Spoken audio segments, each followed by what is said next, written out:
Sister Vinson, how you doing? I'm doing great, thank you. Good. Glad to have you on the show with us. We greatly appreciate it. Yes, sir. Definitely. It means a lot because you're pretty reserved. I am, very much so. So for you to come out, and just share this time with me and, with those who are going to be viewing this, we greatly appreciate it. So it means a lot to me personally. Definitely. They do it for my preacher. It means You too. Yes, ma'am. It means a lot. You ready to go and jump into this? I am. Let's do what we can.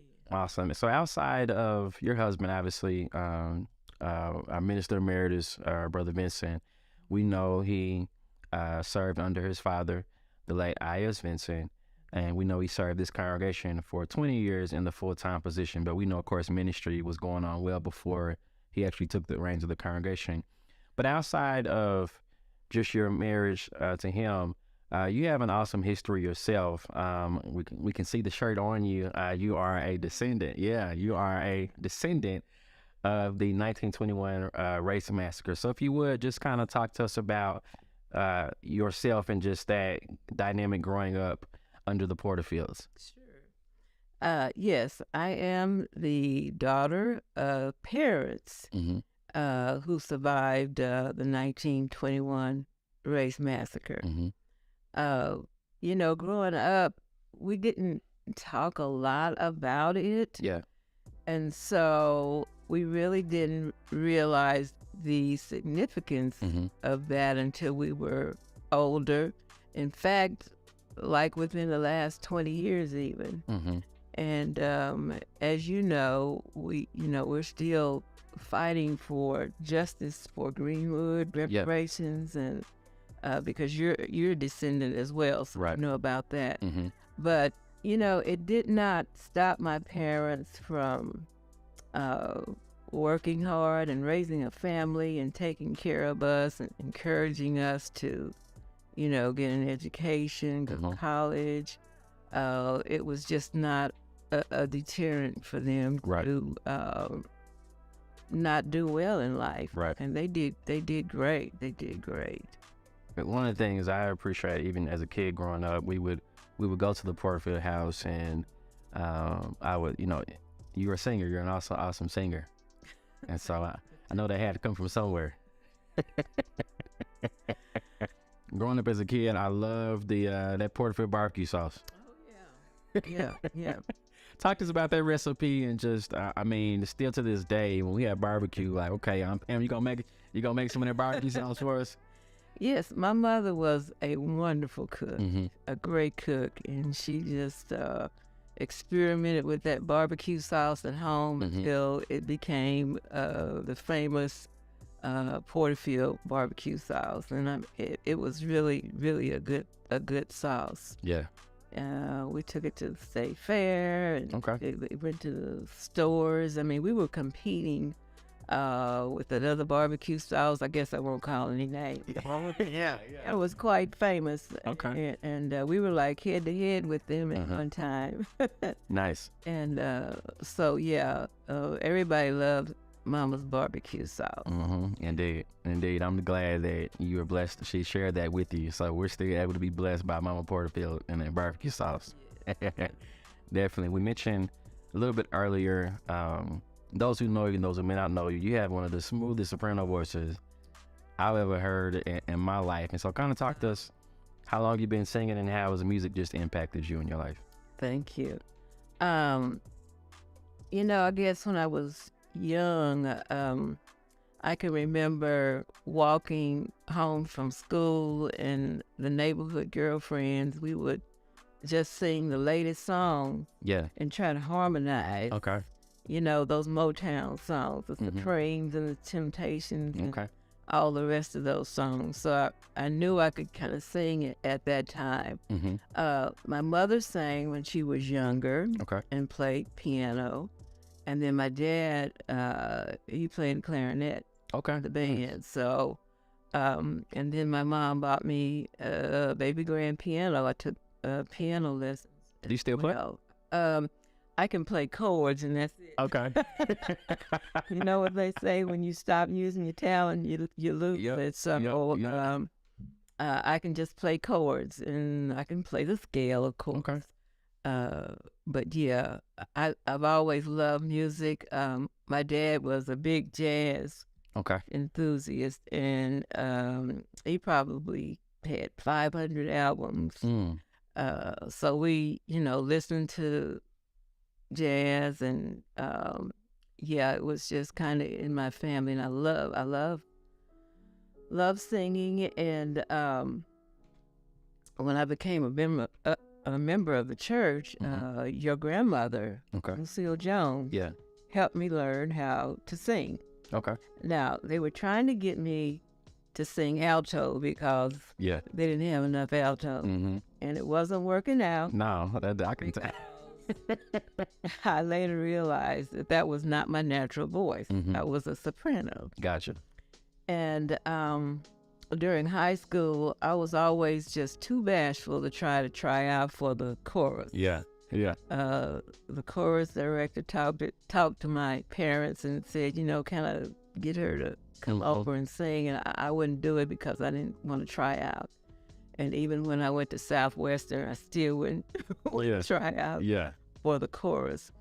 But later on, in the church, Brother A.C. Chrisman is who taught me how to sing. Nice. He realized that I had talent, and I sang with a group that he formed, and we sang at the, church meetings, funerals, and things like that. I started singing at weddings and with other, doing duets with other people that could nice. So, yeah.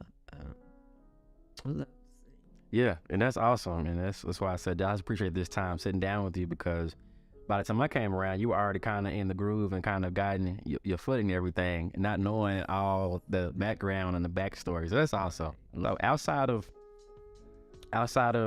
ministry and the support, obviously, that you have for your husband during the ministry, you mentioned singing. What are some of your outside hobbies and interests? So you mentioned singing, obviously, that's one. What are some other hobbies that you may have?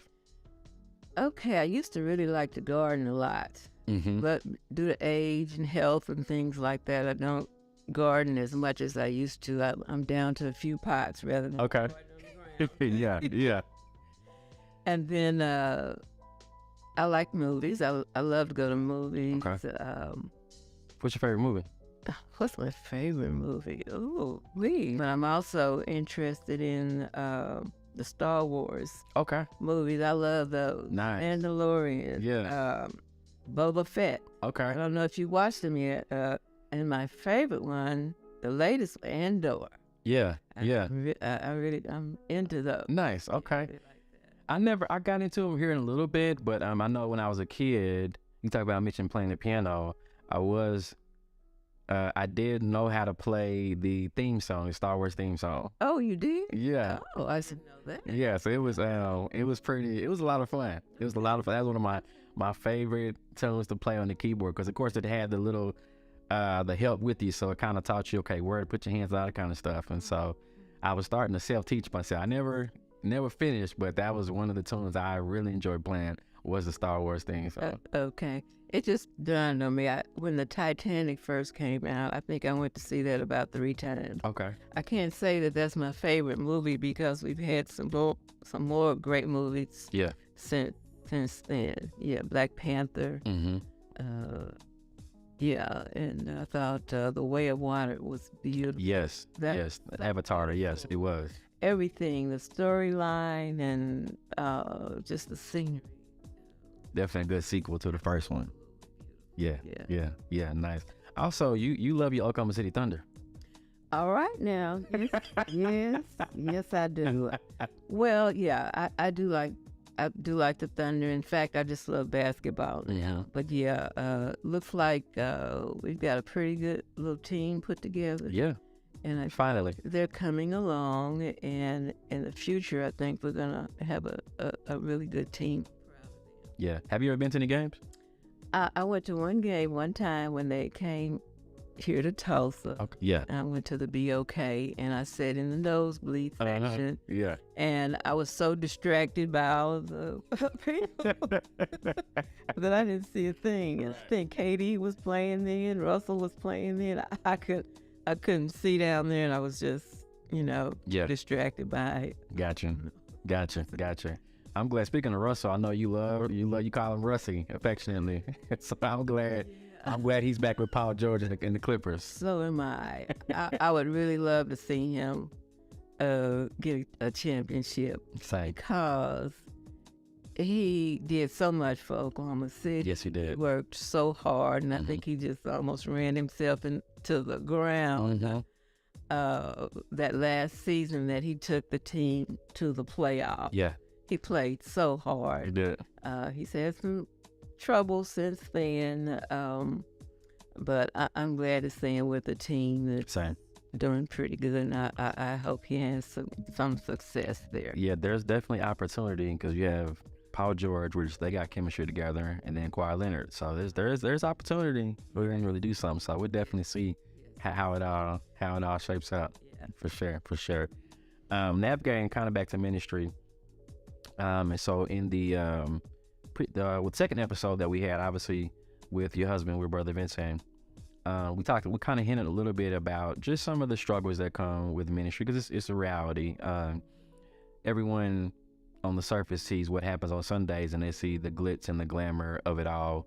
But obviously there are some, experiences that come and go with it. Just from your experience being the main support to the man of God, what are some experiences that you've had that you can kind of share with us, just to kind of help other women, who are, faithful to the congregation, other women who support church leaders and things like that. So what are some of the experiences, some of the good things that you've kind of gained just from being directly tied to the ministry? It's been a blessing to be the minister's wife. Sometimes, however, people want to designate what you should be and what you should do. So at times that can be a struggle, but I believe you should try to be yourself, and then with time, hopefully you can grow into developing what you should be as the minister's wife. Some women really love that limelight. I'm not one of not one of those people. But I do, what I need to get done. And I tell you, life will prepare you, for ministry. And that is what, has happened with me. And going back to the fact that I don't, necessarily like to be in the limelight. I did some things in my secular life, like I had to speak before large audiences and give out information, to help them do what they needed to do. And that really prepared me to not be so bashful. Be more in the limelight when I had to be. And do what I needed to do. So, I like that. That's really good insight. And I love it because just from even when I was younger, I was still old and mature enough to see that you pretty much made it your own. You didn't try to fit a mold or a box. Especially during the 90s, 80s and 90s. I mean, that pressure was definitely there. It's still there to a degree, but I think church members and Christians have kind of lightened up a little bit. Especially now being in the position of minister and being married and having a family, I'm even more in tune and more try to be that much more empathetic, if you will, just to the plight of it. Because I always say, like, hey, if you can't really expect too much from my wife unless you're gonna pay her.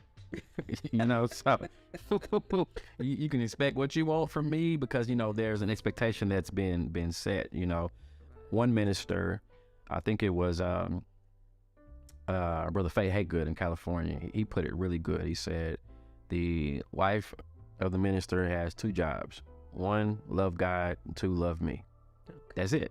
And as far as the ministry is concerned, whatever between her, God, and her husband, they decide what she's gonna do. And so I've never been one to try to force someone to do anything, especially if that's not your talent. Why am I gonna force you to do something that you're not comfortable with? You're not gonna be good at it either. You're opening yourself up to a lot of criticism and hurt. And I have to say I've experienced that a lot, and I know ministers' wives do, because we're kind of in we're in a particular situation. We're different from the rest of the women in the church, so it's really a unique situation, So we just have to pray a lot, stay on your knees a lot. I mean, that's happened to me a lot, and I just had to ask the Lord, when my feelings were hurt or something. Ask the Lord, will the Lord just, take the pain away. And let me move on. Definitely. Keep loving, forgive, and move on. It's just a cycle that's going to keep on happening, but I guarantee you that God will help you through. You will mature, and He will help you through the situation. It'll get better. Definitely appreciate that. Yeah. Definitely means a lot. And your support. That's one thing I've said. I'm a lot of times when the next minister comes in, the current minister feels like there's pressure to leave or go somewhere else. There's never really a smooth transition. And so I'm appreciative that you and Brother Vinson are still here, you know, just to support and just be a part, you know, of what you've helped build, you know, through the grace of God. And so, like I said, I've always appreciated you and mine because, you know, through the, you know, we're not where we need to be as a congregation. We made some great strides, but through those hard times, you've always been consistent. You've always been supportive. And for me personally, I appreciate you so much. Like, you one of the reasons I kept going. I never told you. Oh, yeah. Oh, that is so special. Thank you, because it was that's what I wanted to do. I wanted to be a support for you. Yeah. I know at first there was some talk about leaving, but that was never in my heart. Yeah. Because I actually prayed for the Lord to send you here. I wanted you to come. Yeah. Yeah. I wanted you to come back. And I was just so thankful to God that happened. Yeah. There was no way I was going anywhere else. Yeah. Yeah. Definitely means, and it still means a lot, you know. And so having that core, you and so many other core members that, you know, when I look at, okay, I know these people are going to be here. They're going to be supportive X, Y, Z. And so it definitely means a lot. Definitely. Lastly, as you said, you kind of hit on there, being the wife of a minister, there are some things that come and go with it. And so part of this is almost a virtual mentorship piece. As a minister, I can go to school and learn ministry, but a woman, she can't go to school and learn how to be a wife to a minister.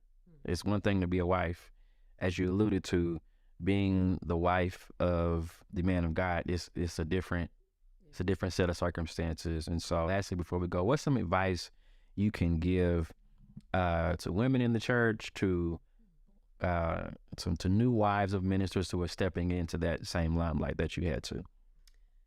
Okay, I think what was really, really helpful to me was that we got out of our surroundings here with the church, and we visited a lot when there were lectureships.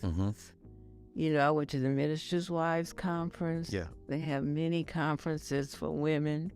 I think maybe the pandemic might have slowed that down. I think maybe they might be coming back. Yeah. So those things were really helpful to me. My husband always wanted to go and learn so he could come back and help the church. Yeah.